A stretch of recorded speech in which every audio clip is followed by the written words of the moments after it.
Tiene la palabra el diputado señor Santana. Muchas gracias, presidente. Presidente, el 11 de marzo del 2013, titulares de prensa, portazo al anuncio de Piñera, la CUT dice que el sueldo mínimo no debiera ser menor a 250.000 pesos y es intransable. 3 de julio del 2013, CUT rechaza salario mínimo y cierra debate con gobierno. Y hoy día lo que estamos viendo, y comparando el primer reajuste, porque hay cosas que, como dicen, no hay que hacer grandes supuestos, sino que hay que irse a la historia. El primer reajuste del gobierno del presidente Piñera fue de un 2.7% real. Este reajuste que se propone es de un 2.4% real. Entonces, el tema de fondo, y sobre todo a los miles de trabajadores que tienen la legítima aspiración de mejorar su salario mínimo y de conocer cuáles son estos acuerdos, cuáles son estas negociaciones y en cuánto les favorece y les ayuda,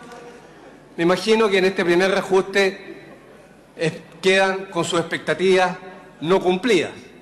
Primero porque se genera una amplia sensación de que en el pasado nada fue suficiente y que en el presente todo va a ser lo suficientemente bueno para el resto. Señor presidente, hoy día también creo que es importante hacer un análisis, y en eso le preguntamos al señor ministro de Hacienda y también le preguntamos a la señora ministra del Trabajo si tienen incorporadas todas las variables para esta negociación o este acuerdo que ha existido para tener un reajuste plurianual. Se mencionaba, ¿cierto?, de lo que pasó en la época del presidente Frey, que hubo un acuerdo plurianual, que se hizo este acuerdo inclusive cuando la economía estaba relativamente estable y que posteriormente la crisis asiática hizo estrago y como este tema estaba convenido generó una tasa importante de desempleo y lo que sabemos, falta de crecimiento y disminución en la productividad. Hoy día hay datos claros, hay una reforma tributaria que a todas luces genera inestabilidad, que a todas luces, ¿cierto?, hay un ambiente de preocupación por parte del mercado, por parte de quienes generan empleo, por parte de los emprendedores, como ya ha sido parte de este debate durante ya una cantidad de meses. Entonces podríamos pensar, oye, no, esto es solamente especulación.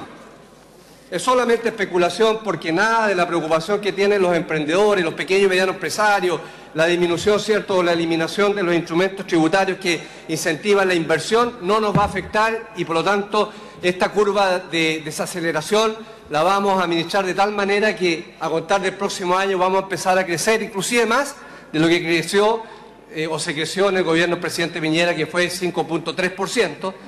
anual promedio, y que hoy día sabemos que en los 3 primeros meses hay un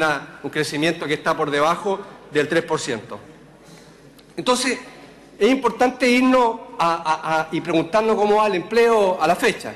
Y sabemos que en los últimos 3 meses se han perdido 59.000 puestos de trabajo y en los últimos 3 meses se han perdido 120.000 empleos asalariados. Y eso es un dato real. O sea, hoy día la gente está perdiendo su trabajo y hoy día la fuerza laboral va disminuyendo porque hay una razón obvia. La gente entiende que es mucho más complejo encontrar trabajo, es mucho más difícil, ¿cierto?, la situación que está viviendo hoy día el país con respecto al pasado. Entonces, este acuerdo plurianual que legítimamente busca llegar a los 250.000 pesos, ¿era el camino correcto o es el camino que propusimos los diputados de oposición a través de una indicación que es inadmisible, de generar los resguardos que garanticen que ante inflación creciente, este acuerdo, que es importante que los trabajadores entiendan que es un acuerdo de salario nominal, no es un acuerdo de salario real, ¿ya?, no signifique nada o pueda significar mucho y que obviamente la viabilidad de este reajuste sea complejo. yo siento que cada vez toma más fuerza, señor presidente, institucionalizar el cálculo del salario mínimo. Yo sé que estamos en una Cámara Política y la Cámara Política tiene que tener opinión, tiene que tener debate, pero pasa en este caso lo que hay que evitar, que es una discusión, es un acuerdo político, y un acuerdo político entre actores que pertenecen a una misma coalición política, entre actores que son parte de la nueva mayoría, porque sabemos que la presidenta de la CUT es parte activa de la nueva mayoría y en consecuencia, ¿cierto?, estos acuerdos se facilitan, pero estos acuerdos obviamente que se facilitan cuando uno analiza el primer reajuste, que lo comparamos con el primer reajuste del presidente Piñera, que es menor a lo que en su minuto se criticó fuertemente, pero sin embargo se llega a un acuerdo. Y se llega a un acuerdo porque podríamos decir que este acuerdo se da porque hay algunos compromisos por parte del Ministerio de ir fortaleciendo la fiscalización, de hacer algunos cambios en materia legal de reforma laboral, y se puede decir también que hoy día se le da la garantía que en un plazo conocido se va a llegar a los 250.000 pesos. Pero ese acuerdo y esa solicitud y esa expectativa que supuestamente tenía la CUT era irrenunciable hace 12, 14 meses atrás. No era materia de negociación, porque era el salario a que había que llegar. Pero como ya dije, hoy día vemos esa flexibilidad y sin embargo se chutea para adelante. Así que yo espero, señor presidente, y que vamos a, por lo menos en lo personal, voy a aprobar, como lo hicimos en la Comisión de Hacienda, este proyecto, porque tampoco uno tiene que ser o faltar, digamos, al criterio de entender que 225.000 pesos es mejor que 210.000 pesos, y bajo ese punto creo que la gente necesita hoy día poder mejorar su salario. Pero creo que la negociación es una negociación absolutamente subjetiva, es una negociación donde yo creo que ha primado el factor y el elemento de afinidad política, y donde estas presiones o estas apreciación que hubo en el pasado de por qué no se llegaba a este salario mínimo hoy día han desaparecido. Así que, señor ministro, por su intermedio, señor presidente, y también preguntarle a la señora ministra del Trabajo, que no respondió en la Comisión de Hacienda y que espero que sí lo responda si va a hacer una presentación del proyecto, nos diga cómo va a fiscalizar. Le pregunté si esto va a ser a través de un aumento de la planta de fiscalizadores en el servicio vinculado, ¿cierto?, al tema laboral. ¿Cuál es el plan para poder fiscalizar? Esto es importante que no solamente quede anunciado en un acuerdo. Y por otra parte, que el ministro, que le hizo una consulta y hizo una afirmación en una parte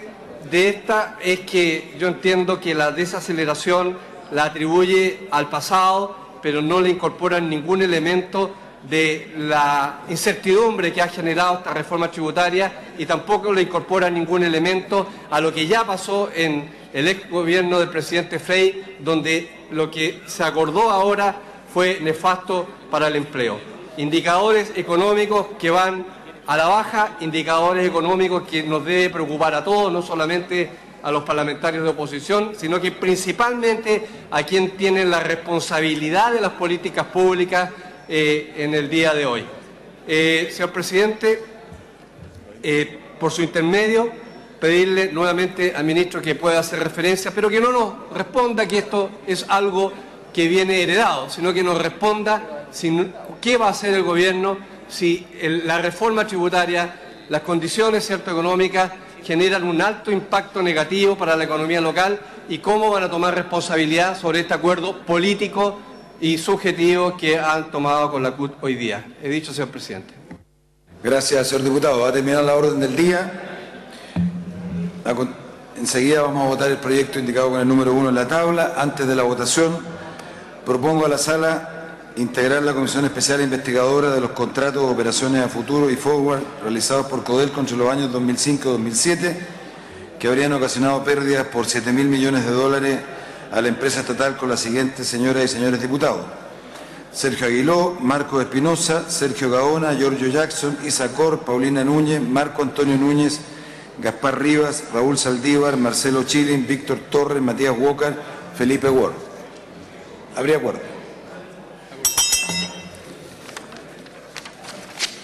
Del mismo modo, propongo a la Sala integrar la Comisión Especial Investigadora del conflicto entre accionistas de la empresa Sokimich con ocasión de determinadas operaciones bursátiles y el rol que habría tenido en dicha materia autoridades del gobierno anterior con las siguientes señoras y señores diputados: don Fuad Chaín, Marcos Espinosa, Daniel Farca, Gustavo Asbun, Giorgio Jackson, Patricio Molero, Nicolás Monkever, Daniel Núñez, Ricardo Rincón, Raúl Saldívar, Alejandro Santana, Marcelo Chilin y Felipe Ward. ¿Habría acuerdo? En votación general el proyecto de ley